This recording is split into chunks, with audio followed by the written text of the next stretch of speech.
اعوذ باللہ من الشیطان الرجیم بسم اللہ الرحمن الرحیم۔ اللہ تعالیٰ کے اسماء حسنہ کی ابتدا اس کے مبارک نام اللہ سے ہوتی ہے۔ اس کا فرمان ہے اننی انا اللہ لا الہ الا انا فاعبدنی، یقیناً میں ہی اللہ ہوں، میرے سوا کوئی معبود نہیں۔ تو اللہ تعالیٰ وہ نام ہے جس میں اس کے سب ناموں کے معنی شامل ہیں۔ یہ وہ عظیم نام ہے جس کے معنی میں اس کی تمام صفات آ جاتی ہیں۔ یہ نام قرآن مجید میں 2724 مرتبہ آیا ہے، اور اہل علم کی ایک جماعت نے اس اسم کو اسم اعظم بتایا ہے، یعنی وہ نام الذی اذا دعی بہ اجاب، جب اس کے ذریعے دعا کی جائے تو وہ قبول ہوتی ہے، وَإِذَا سُئِلَ بِهِ آتا، اور جب اس کے ذریعے سوال کیا جائے تو عطا کیا جاتا ہے۔ تو اللہ تعالیٰ وہ ہے جو پوری کائنات کا معبود ہے۔ تمام مخلوقات محبت اور تعظیم سے اسی کی عبادت کرتی ہیں، اور سب اپنی ضروریات اور پریشانیوں میں اسی کے سامنے گڑ گڑاتے ہیں۔ وہ اللہ تعالیٰ ہے جو غموں کو دور کرنے والا ہے، جو مصیبتوں کو رفع کرنے والا ہے، جو مجبوروں اور حاجت مندوں کی مدد کرنے والا ہے۔ کوئی مغلوب ایسا نہیں ہے کہ وہ اللہ تعالیٰ کو پکارے اور اللہ تعالیٰ اس کی مدد کو نہ آئے۔ کوئی مجبور ایسا نہیں ہے کہ وہ مجبوری میں اللہ تعالیٰ کو پکارے اور وہ اس کی مجبوری کو دور نہ کر دے۔ یہی وہ نام ہے جس سے ہر طرح کا کرب اور ہر غم دور ہوتا ہے، ہر طرح کی تکلیف دور ہوتی ہے۔ یہی نام ہے جب کوئی ہاتھ اٹھا کر اللہ تعالیٰ سے برکت کی دعا کرتا ہے تو اللہ تعالیٰ برکتیں عطا فرماتے ہیں، دعائیں قبول کرتے ہیں، اور اللہ تعالیٰ کی رحمتوں کی بارش ہو جاتی ہے۔ اور جب کبھی اللہ تعالیٰ کو کوئی اس نام سے پکارتا ہے تو اللہ تعالیٰ ہر طرح سے اپنی رحمت کے ساتھ، اپنی برکتوں کے ساتھ اس کو اپنے گھیرے میں لے لیتے ہیں۔ اور کوئی ایسا نہیں ہے جو گناہگار ہو اور اپنی خطاؤں سے اور اپنے گناہوں سے اللہ تعالیٰ سے معافی مانگنا چاہے، توبہ کرنا چاہے اور وہ اسے معاف نہ کر دے۔ هو الذی یقبل التوبۃ عن عبادہ، وہی اللہ ہے جو اپنے بندوں کی توبہ قبول کرتا ہے۔ وَيَعْفُو عَنِ السَّيِّئَاتِ، اور وہی ہے ساری برائیوں کو معاف کر دیتا ہے۔ وہی تو ہے جو ساری برائیوں کو دور کر دیتا ہے۔ اور جو شخص اللہ تعالیٰ سے نیکیوں کی توفیق طلب کرے، ایسا ممکن ہی نہیں کہ پھر وہ محروم رہ جائے۔ اس کائنات میں یہ کبھی ہوا ہی نہیں کہ کوئی اللہ تعالیٰ کو دل کے پورے یقین کے ساتھ پکارے اور اللہ تعالیٰ کی طرف سے اس دعا کا جواب نہ آئے، کیونکہ یہ وہ نام ہے کہ جب اس کے ذریعے دعا مانگی جائے تو اللہ تعالیٰ اسے ضرور قبول کرتا ہے، اور جب اس کے ذریعے سوال کیا جائے تو وہ ضرور عطا کرتا ہے۔ یہ اور بات ہے کہ جواب برسوں یا صدیوں کے بعد آئے، جیسے سیدنا ابراہیم علیہ السلام نے اللہ تعالیٰ سے دعا کی تھی، یا اللہ انہی میں سے ایک رسول مبعوث فرما دینا جو انہیں تیری آیات کی تلاوت کر کے سنائے، جو انہیں تیری کتاب کی تعلیم دے، حکمت کی تعلیم دے، جو ان کے نفوس کا تزکیہ کرے۔ تو اللہ تعالیٰ نے ان کی دعا سنی، اور صدیوں کے بعد یہ دعا محمد صلی اللہ علیہ وسلم کی صورت میں پوری ہو گئی۔ وہ ہے جو دعاؤں کو قبول کرنے والا ہے، وہ کبھی دعاؤں کو رد نہیں کرتا۔ حضرت ابراہیم علیہ السلام نے دعا کی تھی جس وقت وہ کعبہ کی بنیادیں اٹھا رہے تھے اور اللہ تعالیٰ سے دعائیں کر رہے تھے، ربنا تقبل منا، اے ہمارے رب ہم سے قبول فرما لے۔ آج پوری دنیا اپنی آنکھوں سے دیکھ سکتی ہے، کیا ابراہیم علیہ السلام کی دعا قبول ہوئی؟ کیا اللہ تعالیٰ نے انہیں برکتیں عطا فرمائیں؟ کیا بیت اللہ تعالیٰ کی رحمتوں اور برکتوں کے لیے کھلا ہوا نہیں ہے؟ کھلی آنکھوں سے سب لوگ مشاہدہ کرتے ہیں، کبھی بارش میں، سیلاب میں بھی اس گھر کا طواف نہیں رکا۔ اس گھر میں کبھی ایسا نہیں ہوا کہ سجدہ کرنے والے، طواف اور اعتکاف کرنے والے موجود نہ ہوں۔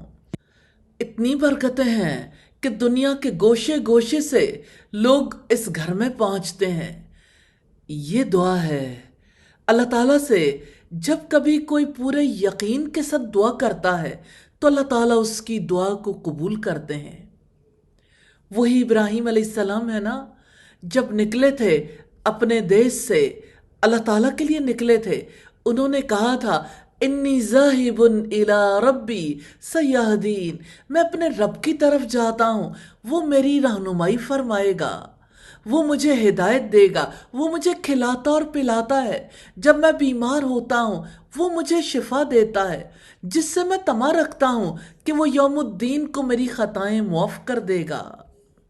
ہاں، وہ اللہ تعالیٰ ہے جس سے امید باندھنے والا کبھی ناکام نہیں ہوا، اس سے امید باندھنے والا کبھی ذلیل و رسوا نہیں ہوا، کبھی اس کائنات میں تنہا نہیں رہا۔ ہاں، اس سے امید باندھنے والے کو اللہ تعالیٰ معزز کر دیتا ہے، عطا کر دیتا ہے، اس لیے کہ قوت، طاقت اور عزت تو اسی کے ہاتھ میں ہے۔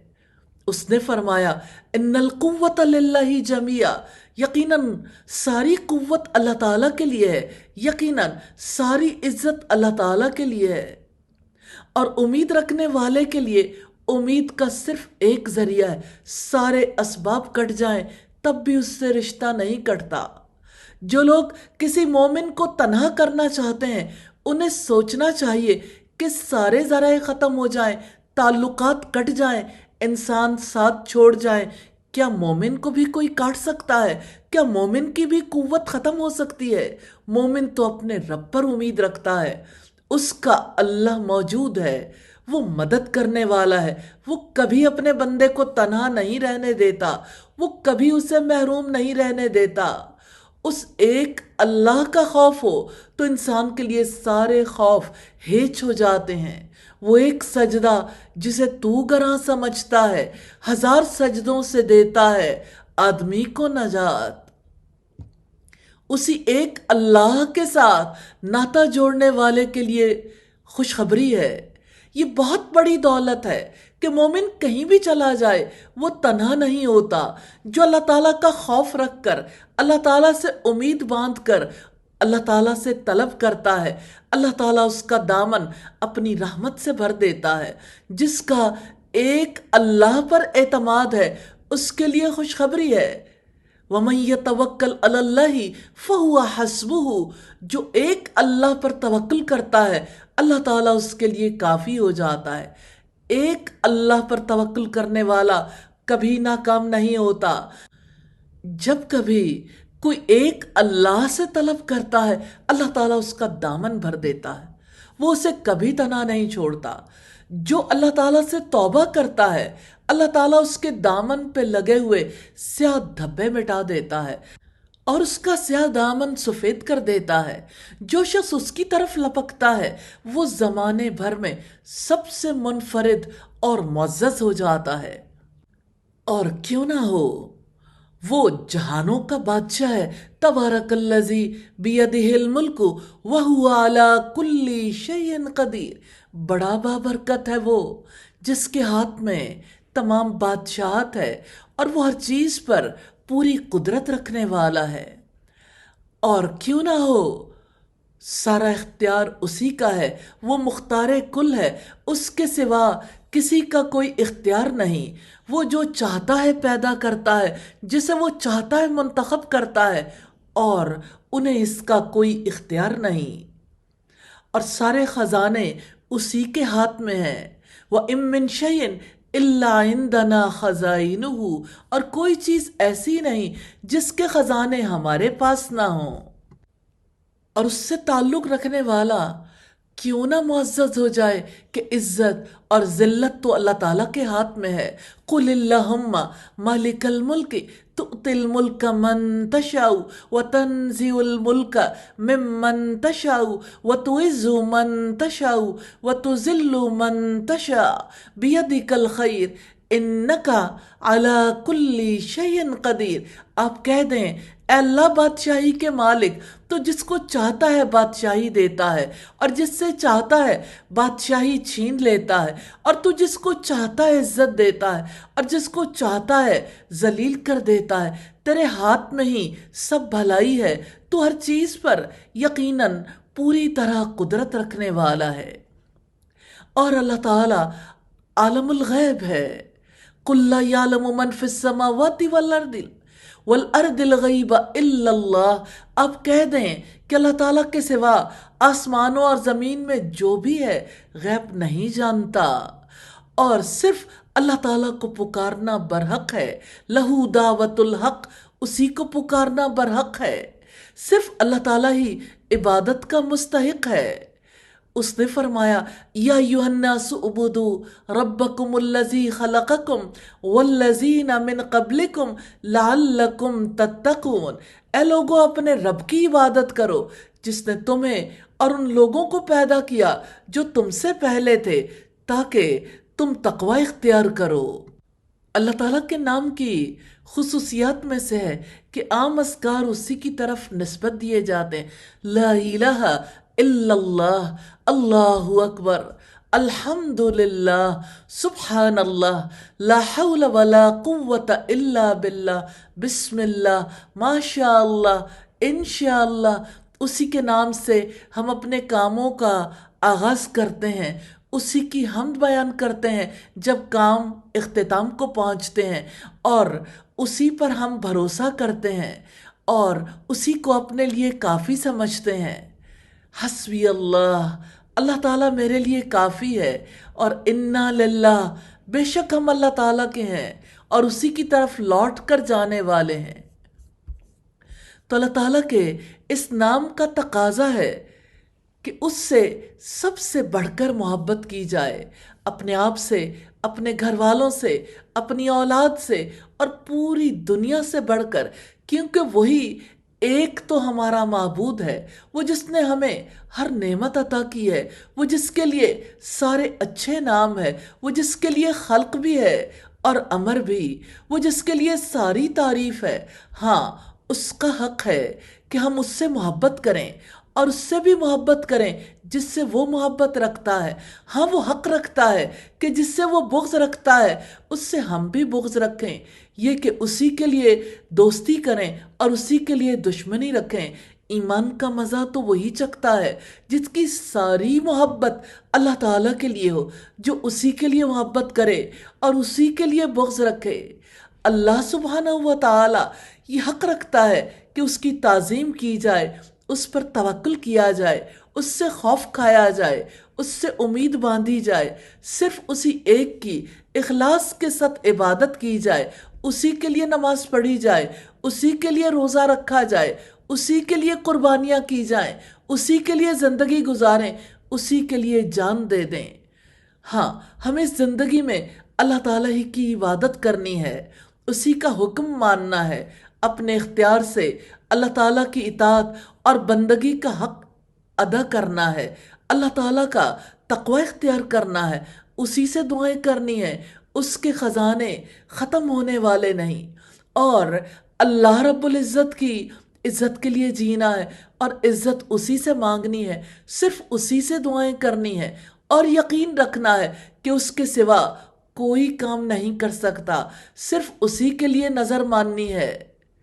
جو بھی اللہ تعالیٰ کو اس کے نام اللہ کے ساتھ پکارتا ہے تو کوئی خوف ایسا نہیں جو زائل نہ ہو جائے، کوئی مصیبت ایسی نہیں جس کو وہ دور نہ کر دے، کوئی غم ایسا نہیں ہے جس کو وہ دور نہ کر دے، کوئی تنگی ایسی نہیں ہے جس کو وہ وسعت سے نہ بدل دے۔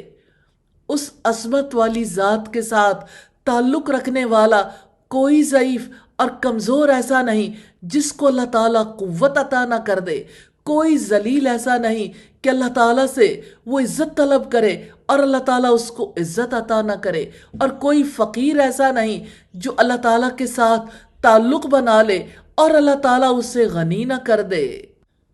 ایک اللہ سے محبت کر لیں، اسی پر توکل کر لیں، اسی سے امید باندھ لیں، اسی سے مدد طلب کریں، وہ کبھی تنہا نہیں چھوڑے گا۔ اللہ تعالیٰ سے دعا ہے ہمیں اپنی ذات کا سچا فہم، سچا شعور اور سچی محبت نصیب فرما دے۔ آمین ثم آمین۔